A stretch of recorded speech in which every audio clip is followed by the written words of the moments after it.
Saya tinggal di sini hampir 2 tahun, dari April 2019. Ya pernah punya pengalaman pahit masalah riba, jadi saya nggak mau, walaupun saya punya uang segitu, saya nggak mau ambil perumahan yang berbasis tidak syari gitu ya. Ini saya memilih ini pun tujuan saya cuma udahlah ngapain, saya udah capek dengan riba, saya habis, harta saya habis, rumah saya habis, bisnis saya habis juga karena riba ya, habis semua gitu loh. Akhirnya ada sisa uang itu, saya nggak mau riba lagi gitu, walaupun banyak perumahan-perumahan yang menawarkan, banyak ya perumahan-perumahan yang menawarkan dengan DP yang mudah, cicilan yang mudah, dengan seperti itu saya nggak terbesit gitu loh. Saat pandemi seperti ini ya, dengan seandainya saya masih berjumlah dengan riba, udah habis gitu. Istilahnya nyaman lah dengan seperti ini. Saya bersyukur saya dikenalkan dengan perumahan ini gitu loh, walaupun waktu itu saya nggak ngerti gitu loh, benar-benar merasakan nyaman gitu, di hidup di situ benar-benar merasakan nyaman, damai dengan lingkungan yang semua mengerti aturan Allah. Kalau semua mengerti aturan Allah, hidup ini akan nyaman gitu loh. Contohnya di lingkungan ini.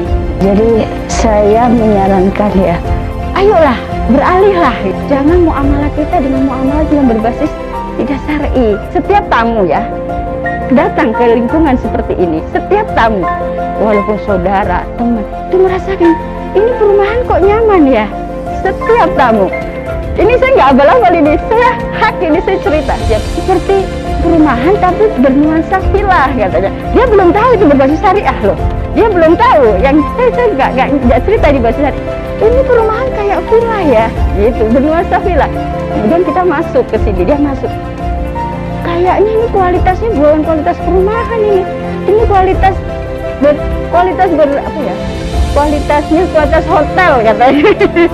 Maksudnya kualitas desainnya ya. Jadi rata-rata itu orang yang datang ke sini pasti tanya, ayolah kita beralih ke syariah.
Keramaian juga enggak, tapi mendekati dengan pusat keramaian kami, saya rasa untuk mungkin kebutuhan-kebutuhan pokok mungkin dekat gitu Pak. Aksesnya juga mudah, terus dari view kami melihat ini lumayan bagus gitu. Konsepnya yang kedua itu kami melihat di sini dari sisi apa ya, desain. Saya melihat cukup terkonsep untuk desainnya Pak, dari sisi nuansa islaminya itu kami berharap kami disupport dengan adanya ini Pak ya. mungkin untuk memantapkan kami juga ke depannya seperti apa gitu. Itu. Konsep desainnya juga cukup unik dengan area yang sekian meter persegi, bisa melihat apa ya, dari sisi skup pak dapur, juga penataan ruangan, terus tidak meninggalkan sirkulasi udara yang cukup baik itu. Ini mungkin yang menjadi opsi yang cukup kuat buat saya gitu Pak, untuk tahu lebih banyak di dalam lagi ke sini. Untuk apa ya, pemasaran juga secara responsif juga Mbak Ila. Iya, dengan Bu ini juga selalu ini ya. Mungkin agak telat sedikit kalau Mbak Ila. Kalau dengan Bu Eninya mungkin iya. Itu. Kiranya itu Pak yang menjadi motif saya ke sini. Saya ingin tahu yang lebih dalam dari apa yang kedua dan ketiga sudah sampaikan untuk konsepnya seperti apa itu. Harapan kami bisa dijelaskan di sini gitu Pak, untuk memantapkan kami juga gitu. Bapak tadi kalau dibuka Pak view-nya Kota Malang, kami kan seperti kalau sudah menempati rumah itu. Apalagi kalau milih unit yang ada stopnya sekalian. Insya Allah Pak. Anak-anak main layangan di atas, loh itu Pak. Baik, ya terima kasih Pak. Assalamualaikum warahmatullahi wabarakatuh.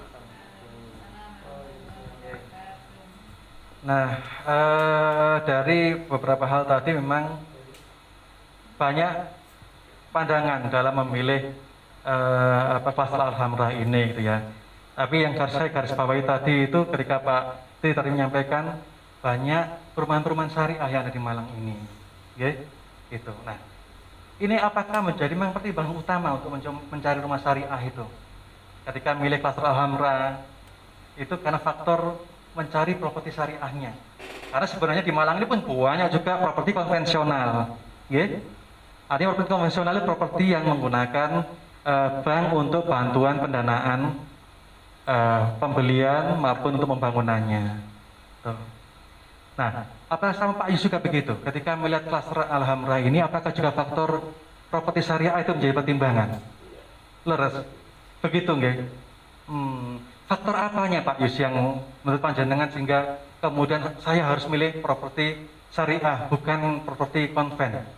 Ini mungkin sangat subjektif, tetapi menyangkut faktor mungkin nilai-nilai tertentu. Oh Pak, kalau nyuwun informasi lagi.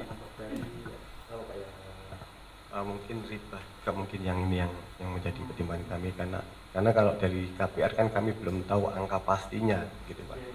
Tetapi kami di sini melihat properti di sini sudah mengetahui ketika 6 tahun ini sudah dapat angka sekian itu. Ini yang pertama kejelasan, yang kedua akhirnya ada apa Pak, riba itu nanti akhirnya seperti itu Pak. Itu dia mau menjadi Iya, pertimbangan kami.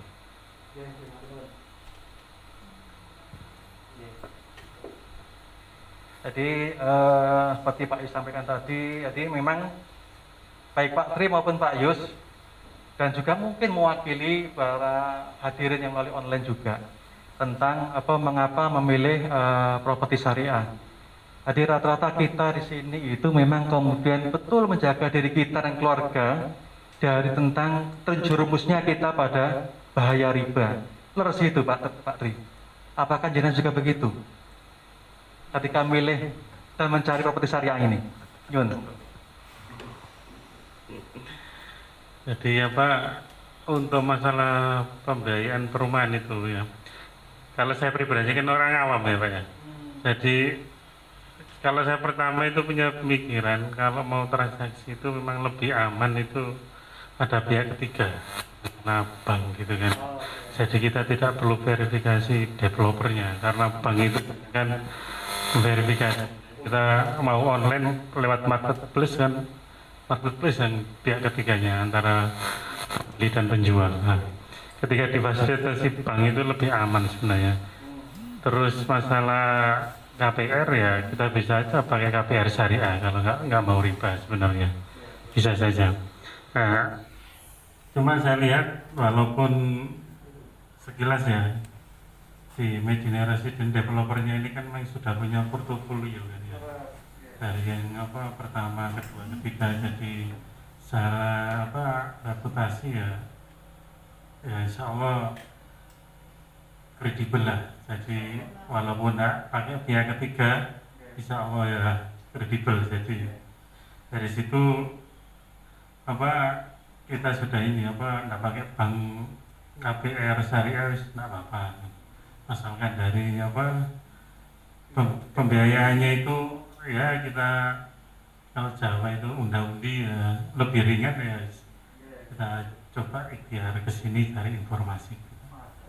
Untuk masalah syariah sih memang kita, masalah riba sih memang ada komitmen untuk itu. Jadi cuma ya namanya kita ini kadang ya sulit Pak. Jadi ya sebisa mungkin kita hindari, apalagi ini transaksi ya sampai butuh waktu tahunan kalau kita itu. Jadi kalau memungkinkan ya sekuat tenaga kita tidak terlibat dengan hal seperti itu. Ya, terima kasih. Ya, alhamdulillah matur sangat informasinya tadi Bapak Ibu semua. Tadi memang perlu kami informasikan klaster Alhamra ini adalah satu kesatuan dari Medina Residen 3 yang memang terdiri dari beberapa klaster yang panjenengan sudah lihat di beberapa ini. Ada yang terdekat dengan klaster Alhamra itu ada klaster Granada, Samarang, sebagainya itu ya. Medina Residen Group ini sudah punya portofolio seperti yang Pak sudah sampaikan. Tadi Medina Residen 1, 2, dan ini yang ketiga. Tahap 1 semua hampir sudah sold out. Sekarang masuk ke tahap kedua yaitu klaster Alhamra ini. Itu. Nah, saya ingin memperkenalkan sedikit siapa di balik Medina Residen 3 ini. Beliau adalah Ibu Nurlaili atau yang kita kenal dengan nama Bu Nelly. Nah, perlu saya informasikan di sini, beliau ini adalah satu Ketua Bidang Properti Syariah Asosiasi Developer Properti Indonesia di Perindo. Okay. Dan beliau mendapatkan predikat developer properti syariah terbaik versi di Perindo tahun 2018. Itu. Kemudian beliau sendiri adalah pengurus di DPP Asosiasi Developer Properti Syariah DPS. Dan beliau pun mendapat predikat sebagai developer properti syariah terbaik di Indonesia versi DPS tahun 2020 ya Bu Nimaya. Okay. Jadi dengan prestasi-prestasi ini, kemudian portofolio yang ada, kami sampaikan dengan tujuan apa? Agar Bapak Ibu kemudian mempelajari lebih baik lagi tentang siapa Bu Nelly dan kemudian Medina Residen Group ini, dengan harapan Bapak Ibu semakin yakin ketika untuk menentukan dan mempertimbangkan keputusan di klaster Alhamra ini. Itu faktor kemudian siapa di balik ini. Nah, klaster Alhamra tidak jauh beda dengan konsep yang dikembangkan oleh Medina Residen 3.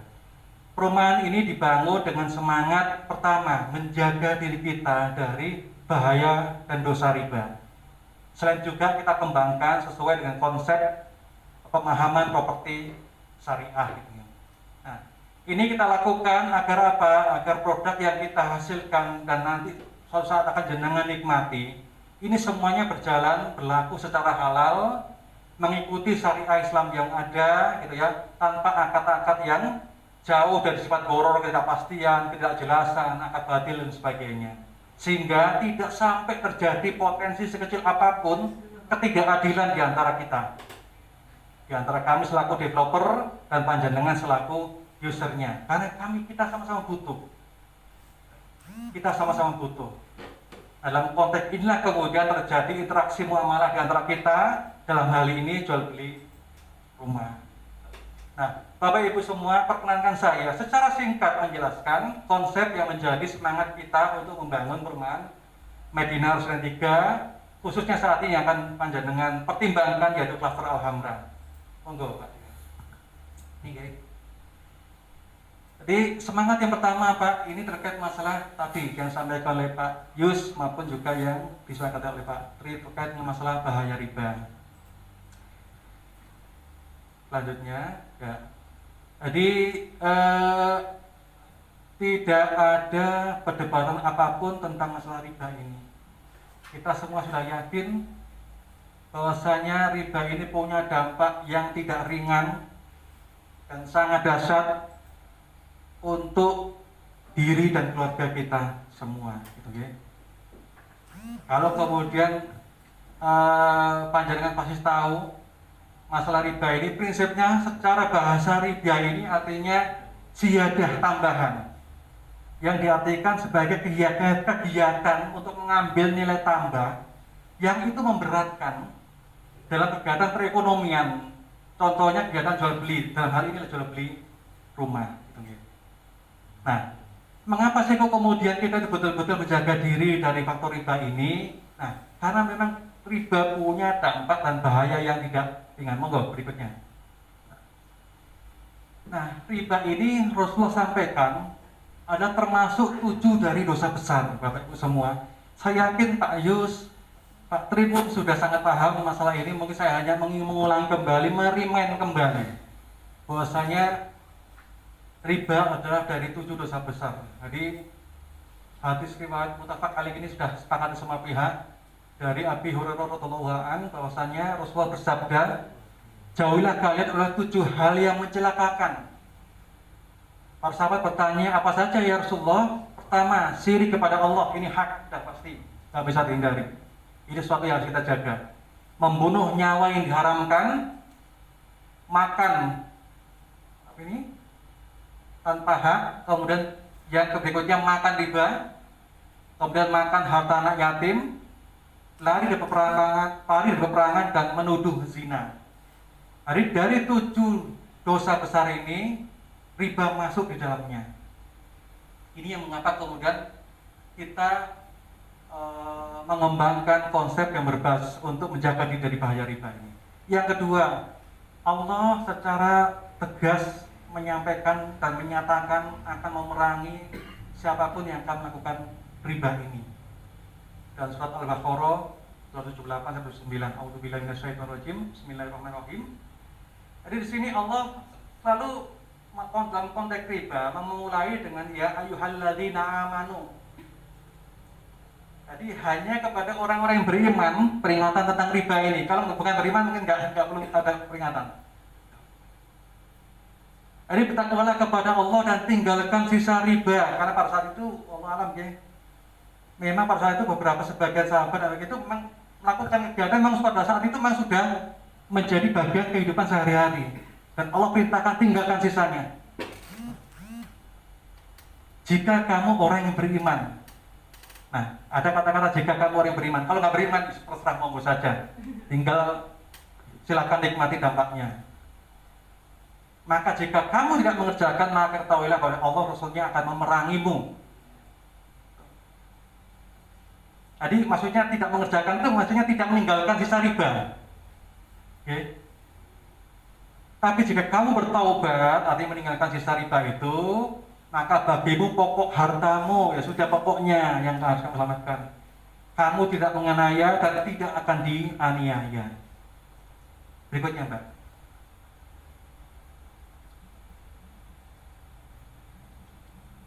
Nah, kalau tadi Allah menyatakan memerangi mereka yang akan dosa riba ini, Rasulullah kemudian semakin seakan-akan apa? Mengkonfirmasi dengan apa? Melaknat. Jadi Jabir bin Abdullah beliau menyatakan Rasulullah melaknat pemakan riba yang memberi, yang mencatat, yang mensaksikan itu semua sama. Nah, kemudian dosa riba itu ada 73 pintu. Dan dosa pintunya yang paling ringan itu seperti seorang laki-laki yang menikahi ibunya sendiri itu. Ini bisa panjenengan bayangkan seperti itu. Selanjutnya, Mbak.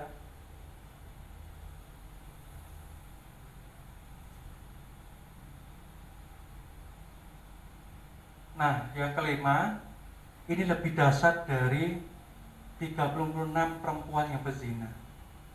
Jadi Rasulullah bersabda 1 dirham uang riba yang dimakan seorang dalam keadaan sadar artinya dia melakukan satu tindakan riba dan dia menikmati itu dampaknya, dosanya jauh lebih dahsyat daripada 36 wanita berzina. Nah, 6, nah ini mengapa konteksnya tadi selalu Allah memulai dengan ya ayyuhalladzina amanu, orang beriman gitu ya. Karena ketika seorang melakukan itu, maka itu menunjukkan betapa lemahnya ketakwaan dan hilangnya rasa ketakwaan itu. Jadi dalam surat Ali Imran itu Allah menyampaikan sebagaimana tadi. Jadi ini tegas Allah katakan, janganlah kamu makan riba dengan pelipat ganda dan bertakwalah kamu kepada Allah supaya kamu mendapatkan beruntungan. Jadi insya Allah kalau kemudian kita meninggalkan riba, yang dalam pikiran manusia mungkin itu mencari untung, sesungguhnya kalau meninggalkannya Allah akan ganti yang lebih baik. Ganti yang lebih baik. Nah, 6 faktor inilah yang mengapa kemudian konsep perumahan syariah ini kita kembangkan. Sehingga dalam nanti menetapkan pricingnya, harganya itu, kita akan betul-betul menjauhi dan menjaga diri dari hal yang akan masuk dari keterjerumusan di riba ini. Nah, yang kedua adalah tentang konsep syariah, konsep properti syariah ini sendiri. Jadi faktor pertama adalah tentang konsep kepemilikannya, yang kedua tentang konsep hunian, yang ketiga tentang konsep teknologi bangunannya. Jadi properti syariah itu punya 3 konsep ini. Jadi yang pertama tentang kepemilikan. Kalau dari sisi developer, properti syariah itu bagaimana kami selaku pengusaha, selaku developer itu dalam menjalankan bisnis itu dilakukan secara halal dan sesuai dengan syariat. Mulai dari mencari modalnya, nego dan mendapatkan lahannya, melakukan perizinannya, kemudian melakukan pemasaran, pembangunan, dan didasari akad-akad yang kemudian jauh dari hal-hal yang kemudian melanggar syariat. Nah, sedangkan dari untuk pembeli, konsep hunian kepemilikan syariah ini, itu bagaimana memiliki rumah hunian dengan cara yang halal, yang dibenarkan oleh syariat, akad-akadnya pun tidak mengandung gharar, tidak jelasan. Tadi Pak Ustadz disampaikan, seringkali kita tidak tahu kalau misalnya beli mungkin KPR yang bank konvensional ini kan dalam upah sekian itu sebenarnya berapa sih total yang kita bayarkan dan harga berapa gitu. Karena memang ada dua versi harga yang digunakan.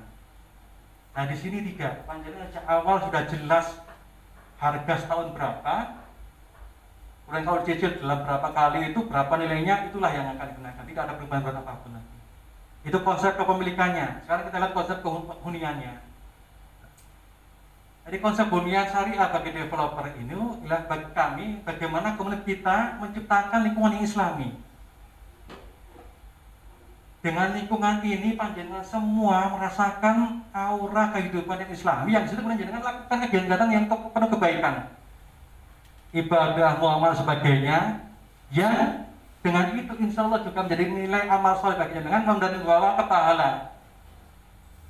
Dan itu jangan panjenengan yang akan kebaikan itu memperoleh pahalanya, tapi kami yang telah menyediakan lingkungan tersebut tentu akan memperoleh juga kucuran ganjarannya. Itulah harapan kami, ini menjadi semacam amal jariah kami ke depan. Sedangkan bagi pembeli, konsep hunian syariah ini bagaimana panjenengan semua tinggal di lingkungan yang islami. Nah, di lingkungan yang bagus untuk tumbuh kembang anak-anak, ada fasilitas ibadah tidak terlalu jauh gitu, ada fasilitas ibadah, ada fasilitas kajian, pendidikannya, tetangga yang kemudian soleh yang mendorong kita juga melakukan tindakan-tindakan kesolehan gitu. Adanya program-program keislaman gitu. Nah inilah konsep hunian syariah yang kita kembangkan baik dari sisi kami selaku developer maupun bagi panjenengan semua selaku user. Berikutnya, nah, memiliki hunian dengan cara yang halal dan dibenarkan oleh syariat ini serta dapat ditinggali dengan sebuah lingkungan islami itu memiliki keuntungan. Pertama, lingkungan yang bagus untuk tumbuh kembang anak-anak. 2, memiliki fasilitas ibadah serta program-program sesuai dengan kaidah Islam. Fasilitas rekreasi yaitu kolam renang yang mempunyai jadwal khusus untuk muslimah. Jadi nanti untuk para kaum muslimah, ibu-ibu, para ukti itu ada jadwal tersendiri untuk menikmati kolam renang ini, menikmati kolam renang ini. Dan yang terpenting, memiliki tetangga yang soleh. Nah, sekarang konsep teknologi bangunannya Bapak Ibu semua. Jadi konsep teknologi bangunan dari sisi desain, ini desain mempunyai standar fungsional, kenyamanan, kesehatan, dan keindahan. Jadi fungsionalnya artinya dapat mewadahi kebutuhan penghuni. Jadi apapun yang menjadi kebutuhan penghuninya itu kemudian ada ruang-ruang yang ada fungsi sesuai dengan kebutuhan tersebut. Adanya pencahayaan dan penghawaan yang alami, panjenengan bisa melihat langsung ke rumah contoh bagaimana pencahayaannya, aliran udaranya seperti apa, kita akan ini. Kemudian style, karakter, dan desain fasad itu kita walaupun kemudian kadang orang mengatakan Islam itu kemudian selalu tinggal zaman panjenengan bisa lihat sekarang seperti apa roomnya dengan desain yang tadi Pak Yus tadi sudah sampaikan, desainnya sangat terkonsep sekali itu. Nah, konsep teknologi bangunan sesuai kaidah Islam itu adalah ada pemisahan antara area publik, private, dan service gitu. Kadang kita ini kalau rumah-rumah kita secara umum ya, yang masuk rumah saya juga, mungkin ketika masuk rumah publik ini tamu ini bisa melihat ke dalam arah dapur gitu. Arah dapur, nah, ini kan seharusnya tidak boleh terjadi gitu. Nah di klaster Alhambra ini itu terpisah betul. Jadi ruang publik, private, dan service ini. Terus ada dua akses untuk kemudahan. Jadi main entrance dan side entrance. Main entrance ini khususnya kalau misalnya pas ada tamu bisa kemudian masuk ke ruang utama. Nah, keluarga yang lain agar tidak mengganggu itu bisa memasuki dari sisi yang lain. Kemudian terdapat taman dalam, selain fungsinya untuk menciptakan aliran udara lebih bersih, juga untuk pengembangan ke depan. Penambahan ruangan sangat dimungkinkan ketika adanya ruang-ruang tambah di luar di dalam rumah itu. Berikutnya, Mbak. Nah, keuntungan properti syariah ini, jadi baik bagi kami selaku developer maupun kemudian bagi user itu tanpa keberatan bank, tanpa denda, tanpa sita, tanpa akad batil, tanpa asuransi, tanpa fee checking, tanpa penalti. Bapak Ibu semua, saya jujur, saya sebelumnya ada pelaku properti konvensional, Pak, menggunakan KPR Bank juga. Pernah menggunakan KPR konvensional, bank konvensional, pernah juga menggunakan KPR Bank Syariah. KPR Bank Syariah seperti yang Pak Tisa sampaikan jauh lebih baik memang dibanding KPR konvensional. Karena memang sudah betul-betul mencoba memegang prinsip syariah itu. Persoalan kemudian bank syariah belum sepenuhnya memenuhi kriteria syariah itu karena faktor aturan-aturan dari negara, dari BI khususnya yang memang belum bisa ditembus. Karena kalau seseorang mengajukan ke bank, apalagi saat ini, panjenengan sudah pahami, bank sangat prudent sekali, sangat hati-hati sekali tentang KPR. Kalau tidak karyawan dengan gaji tetap, TNI, Polri, dan sebagainya itu kelihatannya bank mungkin akan berhati-hati sekali. Dan ini wajar. Mungkin bank tidak mau kehilangan kalau kemudian ternyata usernya itu penghasilannya ada yang tidak bisa kontinu berkelanjutan. Tanpa denda, bank syariah, bank lain, insya Allah yang syariah itu sudah tidak punya denda. Ya, memang syariah ini ya. Tetapi ada beberapa hal yang kadang memang masih berbeda-beda ini, khususnya ketika menangani user yang bermasalah. Nah, ini tanpa sita, nanti akan dijelaskan juga di produk lain oleh Bu Nikman. Tanpa akad batil ini panjenengan mungkin pernah enggak beli di KPR, membaca detail akadnya. Pernah enggak kira-kira? Dan ada nggak klausul yang jenengan tuh, harus terima duit kok ya apa ya, berbahaya ini. Gue misalnya pasangan rumahku harus kemudian hilang gitu dengan tidak ada nah, ini akad batil ini betul-betul dihindari. Nanti akan jenengan lihat di PPJB sampai tadi AJB-nya, dimana kita menghindari yang namanya ketidakjelasan, gorok itu, kemudian ketidakadilan, pemboliman dari sama lain itu kita hilangkan tanpa asuransi, tanpa fee checking. Nah, untuk teman-teman yang kalau bank syariah masih pakai fee checking, Pak Tri,